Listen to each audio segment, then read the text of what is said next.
मनुष्य संसार में रहते हुए साधारण तौर पर इस बात से अनजान रहता है कि वह क्या है और उसका संसार में आना किस कारण से हुआ है तथा यह अनमोल शरीर उसे क्यों मिला है अथवा जिस कार्य विशेष के लिए उसका संसार में आना हुआ है वह कार्य इस जीव में हो भी रहा है या नहीं। यह मनुष्य शरीर अति उत्तम देह है। यह एक ऐसी अनमोल वस्तु है जिसका मूल्य रत्नों और मणियों से भी अधिक है, परंतु मनुष्य अपने इस शरीर का और अपने समय का मूल्य नहीं जानता है। माया और शरीर के सेवन में तथा स्वार्थपरता में लगकर यह मनुष्य अपने वास्तविक स्वरूप को बिल्कुल भूल चुका है।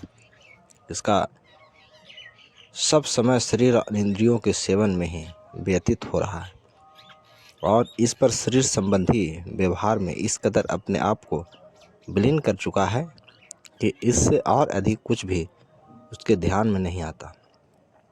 मनुष्य जीवन के समस्त पुरुषार्थ और दौड़ धूप पर एक दृष्टि डाली जाए तो कुछ उसका रात दिन का कार्यक्रम है। वह सब क्या है?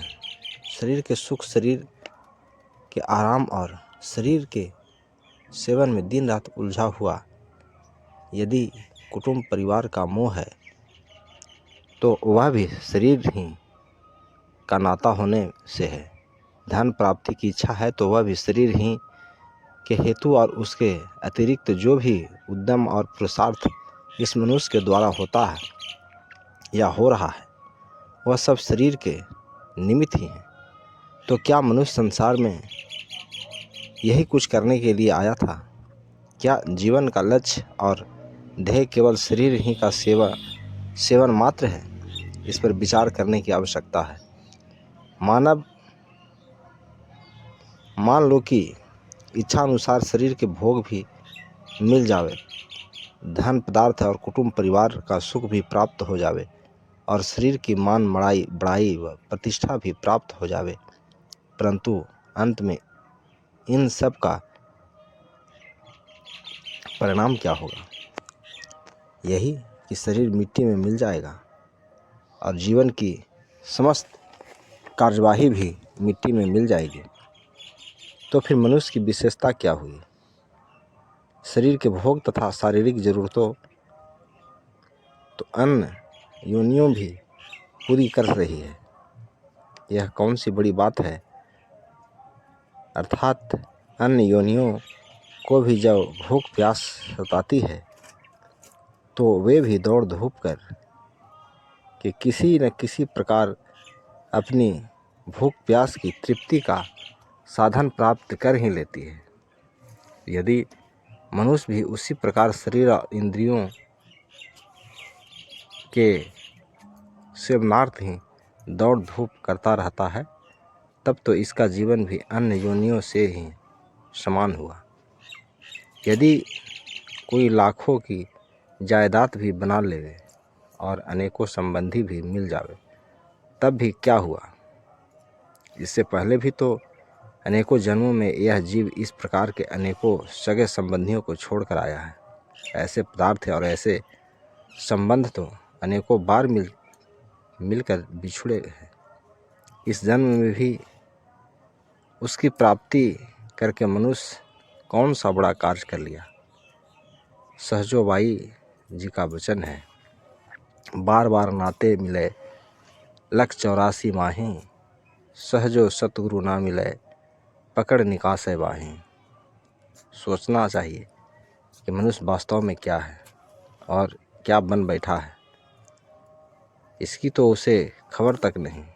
यह तो वास्तव में कुल मालिक का अंश है और इसी मनुष्य के द्वारा उसी कुल मालिक से मिलकर मालिक का स्वरूप बन सकता है, परंतु यह स्वयं को शरीर मानता है और शरीर को मिट्टी का पुतला है।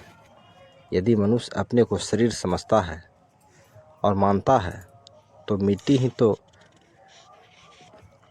परख और समझ रखता है। संत सतगुरु इस भूले हुए जीव को चिताते और जगाते हैं। वे बताते हैं कि तू तो स्वयं सब प्रकार की सक्रियों और सब प्रकार के सुखों का भंडार है। खेद है कि सुखों का भंडार होकर भी तू क्यों दिन रात दुख और कल्पना में व्यतीत कर रहा है। तू क्यों नहीं अपने वास्तविक स्वरूप की परख कर और अपने को पहचानता। तू जो कि पाक साफ रूह है, अपने आप को देख और समझ। परंतु यह मनुष्य शरीर के झंझट में इस कतर उलझ चुका है कि इसे रूह का ध्यान तक नहीं आता, जो कि इसका वास्तविक स्वरूप है। जिस प्रकार अपने ही नेत्रों से अपना मुख किसी को नहीं दिखाई दे सकता, और यदि अपना मुख देखना हो तो दर्पण या दर्शनी का आवश्यकता होती है, उसी प्रकार अपनी आत्मा का निज स्वरूप देखने के लिए भी आत्मिक दर्पण की आवश्यकता है। अब यदि तुमसे कोई कहे कि तुम्हारे मुख पर दाग और धब्बे हैं, तुम स्वयं को अपने मुख के दाग और धब्बे नहीं देख सकते, तब तुम तत्काल दर्पण की खोज करोगे, यह निश्चय करने के लिए कि क्या वास्तव में मेरे मुख पर दाग और धब्बे हैं या नहीं। यदि हैं तो जब तक तुम उन्हें दूर न कर सकोगे, तुम्हें चैन आराम नहीं आवेगा, क्योंकि तुम्हें सदैव यह ध्यान बना रहेगा कि यदि मेरे चेहरे से दाग और धब्बे दूर न हुए तो प्रतिष्ठित पुरुष की सभा में बैठने योग्य नहीं रहूँगा। तब तुम कितनी चिंता में पड़ जाते हो और कितना शीघ्र उनके दूर करने के उपाय में लग जाते हो। परंतु कब, जबकि पहले तुम्हें दर्पण में अपना मुख देख लेने से दाग और धब्बे होने का निश्चय हो जाता है। इसी प्रकार की तुम जो कि वास्तव में आत्मा या रूह हो, और तुम्हारी रूह पर माया की मालिनता के अनेकों दाग और धब्बे पड़ चुके हैं, जो कि तुम्हें स्वयं दिखाई नहीं दे सकते। इसके लिए आत्मिक दर्पण में ही अपने स्वरूप को देखो। आत्मिक दर्पण क्या है? संत सद्गुरु का सत्संग, उनका वचन और उनका ध्यान। उनके सत्संग और उनके ध्यान में ही तुमको रूह की मलिनता का ज्ञान होगा, और यहीं से ही उसके दूर करने का उपाय भी हाथ आएगा। साध संग में चांदना सकल अंधेरा, और सहजो दुर्लभ पाइए सत्संगत में ठौर। संत सतगुरु के संगत में आकर तुम प्रकाश में आ जाते हो। तुम्हें अपनी आत्मा का निज स्वरूप प्रकट देखने को मिलता है, और तभी तुम अपने आप को जान सकते हो। अब जो यह आत्मा पर मलिनता के दाग और धब्बे पड़ गए हैं, सो इसके दूर करने का उपाय भी सोचना चाहिए। यदि इन दाग धब्बों को साफ करने का उपाय है तो वह केवल एक ही है कि संत सतगुरु के वचन और ध्यान में अपना स्वरूप देखो। संत सतगुरु तुम्हारे लिए आत्मिक दर्पण के सदृश हैं। उनके स्वरूप को पहचानो कि वह तुम्हारी आत्मा के निज स्वरूप है। अलग पुरुष की आरसी, संतन की ही देह, लखा जो चाहे लख को अलख को इन्हीं में लखी ले।